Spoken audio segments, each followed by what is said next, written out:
आगरा में सर्वाधिक लोकप्रिय चैनल सी न्यूज के ऐप को आज ही गूगल प्ले स्टोर से डाउनलोड करें। राठौर समाज के लोगों ने उत्तर प्रदेश सरकार के राज्य मंत्री डॉक्टर जी.एस. धर्मेश के आवास पर प्रदर्शन किया। इतना ही नहीं, राज्य मंत्री के काफिले के आगे महिलाएं धरना देकर बैठ गईं। एक व्यक्ति की मौत के मामले में राठौर समाज के व्यक्ति को पुलिस पकड़ कर ले आई थी। काफी देर तक मंत्री आवास पर हंगामा चलता रहा। उत्तर प्रदेश सरकार के राज्य मंत्री डॉक्टर जी.एस. धर्मेश के आवास का राठौर समाज के लोगों ने घेराव कर दिया।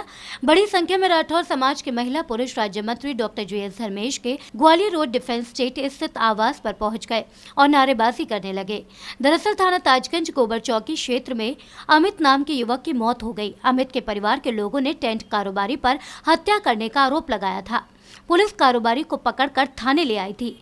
इसके बाद लोगों में गुस्सा व्याप्त हो गया। परिवार के लोग, समाज के लोग और अन्य समाज के लोग भी पुलिस द्वारा पकड़े जाने से सभी गुस्से में आ गए।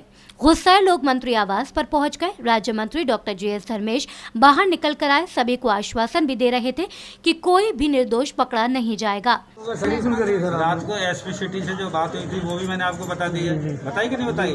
तो फिर इनको समझाना चाहिए ना, क्यों नारेबाजी कर रही है? नहीं, नारेबाजी किस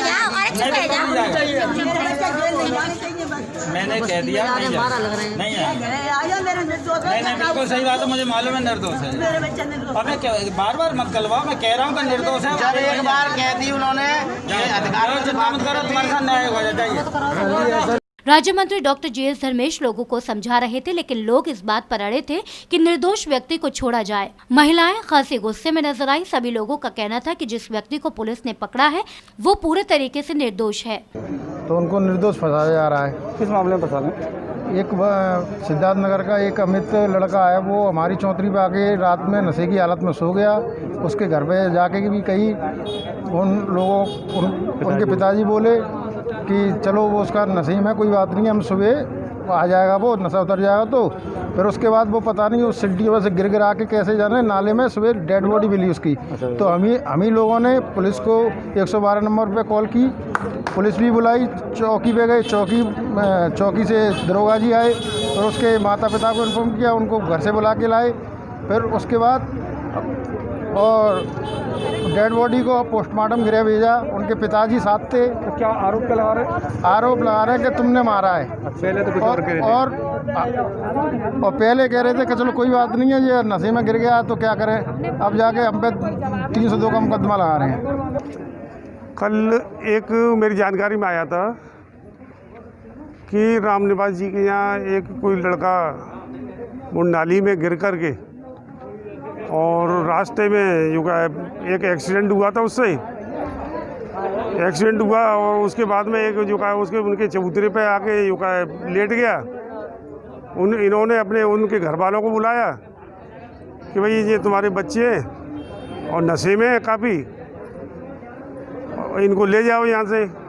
तो फंसा दिया है क्या? तो जैसे जानकारी हुई कि उन्होंने ये कह दिया है कि मर रहा है तो मरने दो, और जो क्या है वो आई नहीं। अब वो वहीं पे इन्हें कोई जानकारी नहीं थी, वहाँ पे लेट गए और आज सुबह जो का एक नाली में जो का है गिरे पड़े। तो इन्होंने 112 नंबर पे फ़ोन करा, सूचना दी पुलिस को। उसके बाद में पुलिस आई। पुलिस ने जो क्या है पुलिस के सामने भी जो का समझ रहे ये लोग पूरे झूठा फंसा दिया है कि? तो वही बता रहा हूँ मैं, ये पुलिस के सामने रहे, पूरी मदद की, सब कुछ रहा और झूठा फंसाने की कोशिश कर रहे हैं। लेकिन अभी ऐसा कोई अभी तो नहीं है। लेकिन मंत्री जी ने क्या बोला? मंत्री जी ने ये कहा कि शाम 5 बजे तक आप देख लें। और जो आप बेगुनाह है वो लड़का है, मैं भी समझ रहा हूँ, मैंने जानकारी कर ली है। और वो राज्य मंत्री डॉक्टर जी.एस. धर्मेश ने आला अधिकारियों से बात की, लेकिन लोग इस पर भी संतुष्ट नजर नहीं आए। जैसे ही राज्य मंत्री डॉक्टर जी.एस. धर्मेश अपनी कार में बैठकर एस्कॉर्ट के साथ जाने लगे, महिलाएं कार के सामने बैठ गईं। कार को और एस्कॉर्ट को आगे नहीं बढ़ने दिया गया। राठौर समाज के साथ अन्य समाज के लोगों का कहना था कि पुलिस ने निर्दोष व्यक्ति को पकड़ा है, जबकि हकीकत कुछ और है। लोगों का कहना था कि जिस व्यक्ति की मौत हुई है उसकी सूचना परिवार के लोगों को रात में दी गई थी, लेकिन परिवार का कोई भी व्यक्ति उसे लेने नहीं आया। हादसे के बाद भी लोग कहते नजर आए। रात के करीबन 11:45 साढ़े 10 के बीच में ये बाइक से आ रहा था लड़का। प्रधान टेंट हाउस के उसके दरवाजे पर इतना तेज एक्सीडेंट दिया इसका इतना मैं छत पर सो रहा था, बहुत तेज आवाज़ आई थी। मोटरसाइकिल और उसकी दीवार चढ़ने की उस पर सबील उसमें डिवाइडर में एक्सीडेंट हुआ था। तो हमने उसे उठाया, नशे में बहुत ज़्यादा था, हमने उतर के नीचे उठाया, फिर बाइक लेकर गया, उसके बहुत ब्लीडिंग हो गई थी, यहाँ चोट लगी थी इसकी इस जगह बहुत ज़्यादा करके। फिर ये इधर ही चला गया रामनाथ जी की तरफ। फिर पता नहीं बाद में क्या हुआ। आपने देखा था? हाँ, स्वयं अपने हाथों से हमने हमारी घरवाली ने, हमारे पड़ोसियों ने भी 2-4 आदमी ने देखा ऊपर छत पे से।